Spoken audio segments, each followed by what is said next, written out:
ওম অখণ্ড সংহিতা বা অখণ্ড মণ্ডলেশ্বর শ্রী শ্রী স্বামী স্বরূপানন্দ পরমহংসদেবের উপদেশ বাণী সপ্তম খণ্ড, গুরুবাদ ও অখণ্ডবাদ।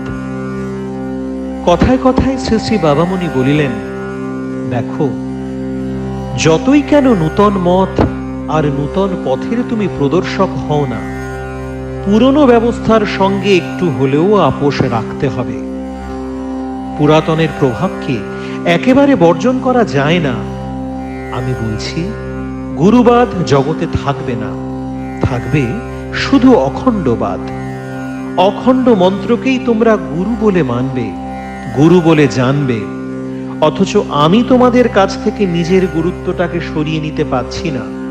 কারণ বর্তমান ক্ষেত্রে আমি আমাকে সরিয়ে নিলে অখণ্ডবাদ তার প্রতিষ্ঠা ভূমিতে দৃঢ় হতে পারে না।